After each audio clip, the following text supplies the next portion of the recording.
आज हम लोग पढ़ने वाले हैं जन्म नियंत्रण की कृत्रिम विधियाँ। इससे पहले हम लोग ऑलरेडी पढ़ चुके हैं जन्म नियंत्रण, जिसमें हमें परिवार नियोजन कराना है। उसके हम प्राकृतिक विधियों के बारे में इससे पहले वाली वीडियो में क्या कर चुके हैं, पढ़ चुके हैं। आज हम लोग पढ़ने वाले हैं जन्म नियंत्रण की कृत्रिम विधियाँ। कृत्रिम विधियाँ का मतलब वही होता है कि ऐसी विधियाँ जो हम मनुष्यों के द्वारा बनाई गई हैं, उपयोग में लाई गई हैं, ठीक है। तब इसको क्या हम बोल रहे हैं, कृत्रिम विधियां।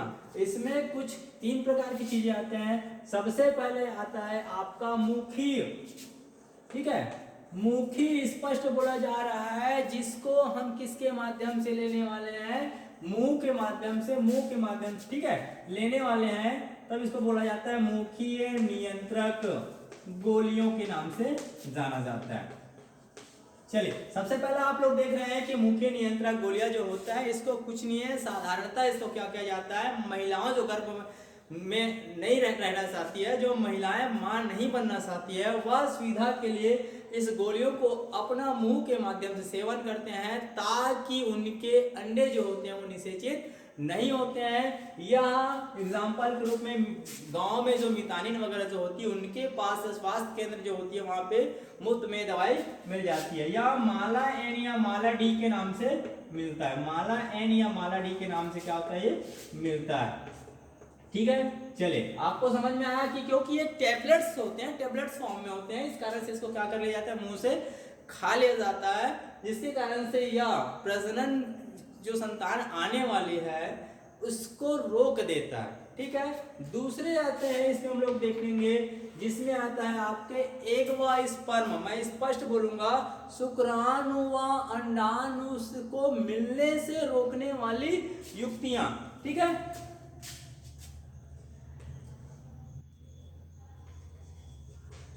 शुक्राणु व अंडाणु को मिलने से रोकने वाली युक्तियां,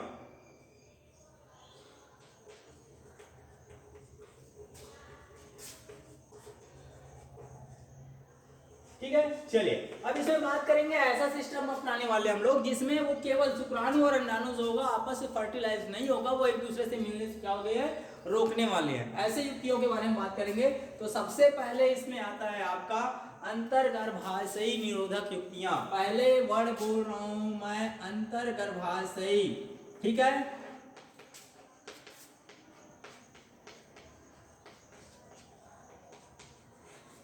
युक्तियां, तो बात ये करते हैं, अंतर्गर्भाशयी युक्तियां ऐसी युक्तियां है जिसको क्या कर दिया जाता है कि फीमेल जो मादा होती है उनके गर्भ में रख दिया जाता है, अंदर में रख दिया जाता है। अंतर्गर्भाशयी स्पष्ट यहाँ पे लिखा हुआ है, तो मादा के गर्भ में रख दिया जाता है, जहां पे वो क्या करते हैं, उनके एग को फर्टिलाइज होने से रोक देता है, जिसके कारण से यह कारगर साबित हुई किसमें, कृत्रिम विधियों में। बात हम लोग इसी के बारे में बात करेंगे। तो इसमें मिनिमम वो जो कॉपर टी होता है वो इसका एग्जांपल है। कॉपर टी के नाम से आता है, जिनको क्या कर दिया जाता है, फीमेल के योनि मार्ग के माध्यम से उसके गर्भाशय में स्थापित कर दिया जाता है, जो कि एक टी आकार का होता है, कॉपर की बनी होती है। इसका नाम इसलिए क्या दिया गया है, कॉपर टी बोला गया है। इसी को IUCD के नाम से भी जाना जाता है, ठीक है, इंट्रायूरेटिन कॉन्ट्रासेप्टिव डिवाइस।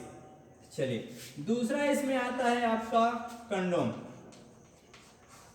कंडोम की बात करें तो यह एक ऐसी युक्ति होती है जिसको पुरुषों के द्वारा उपयोग किया जाता है, जिससे स्खलन के समय वीर्य जो स्पर्म जो होता है मादा की योनि में छोड़ा ना जा सके। तीसरा आता है आपका डायफ्राम। चौथा आता है आपका फेमिडोम, ठीक है। तो ये जो तीनों युक्ति ऐसी युक्तियां हैं जिसके माध्यम से केवल हमको स्त्राव जो हो रहा है, उन स्त्राव को फीमेल तक पहुंचने से, या मेल और फीमेल के जो शुक्राणु और अंडाणु से मिलने के रोकने के लिए युक्तियां है, ताकि निषेचन ना हो। निषेचन ना होगा तो जाइगोट का निर्माण नहीं होगा, और जाइगोट का निर्माण नहीं होगा तो किसी भी प्रकार के संतान उत्पन्न होने के चांसेस नहीं है, ठीक है। चलिए, पांचवा एक अच्छी टॉपिक की बात करने वाला हूं मैं, जिसका नाम है वैक्सेक्टोमी।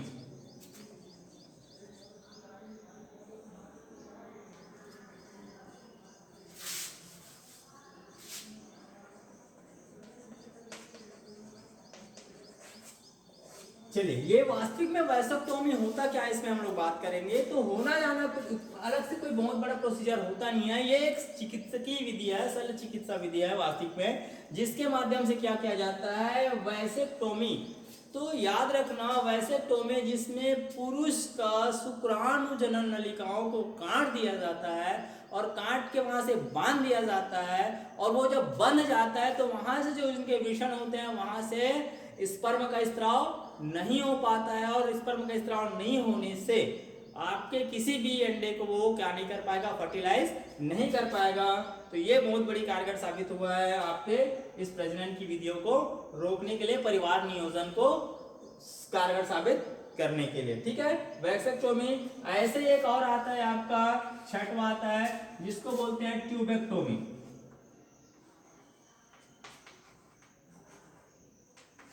ठीक है, ये ट्यूब जो है, ट्यूब का मतलब होता है वही फीमेल, ये जो होने वाली थी वो मेल में होने वाली थी, और ये होने वाली किसमें, फीमेल में होने वाली है, जिसमें आपके मादा के जो फेलोपियन नलिका होती है, अंड जनन नलिका होती है, उसको काट करके बांध दिया जाता है, जिससे वहां से एक स्त्रावित नहीं हो पाते हैं। और स्त्रावित नहीं होने वाला इसका मतलब है कि मेल और फीमेल में शुक्राणु और अंडाणु का मिलन होने वाला नहीं है। तो ठीक है, तो ये सिस्टम याद रखना आप लोग। ये था नर के लिए था, इसमें शुक्रजनन नलिका को काट दिया जाता है और बांध दिया जाता है। ये था मादा के लिए, जिसमें अंडजनन नलिका को काट दिया जाता है और बांध दिया जाता है। सबका एक ही मकसद है, इसमें शुक्राणु और अंडाणु को रोकना है, एक दूसरे को मिलने नहीं देना है। ठीक है, चलिए अब इसमें हमारा तीसरा पॉइंट आता है, जिसमें से होता है आपका चिकित्सकी, स्पष्ट बता रहा हूं, चिकित्सकी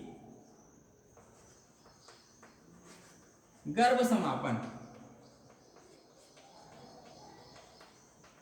ये जब अपनाया जाता है, ये प्रोसीजर हम तभी अपनाएंगे जब ये इतनी सारी जो कारगर युक्तियां हैं वो असफल हो जाती किसी कारणवश हम नहीं चाहते हुए भी हमने इतनी सारी युक्तियां अपनाए, उसके कारण कोई कुछ परसेंट, ठीक है, कुछ परसेंट यदि कारगर साबित हो भी गए कि वो मेल और फीमेल के जो शुक्राणु और अंडाणु मिल गए, लेकिन वो दंपति अभी भी नहीं चाहता है कि वो बच्चे पैदा करना।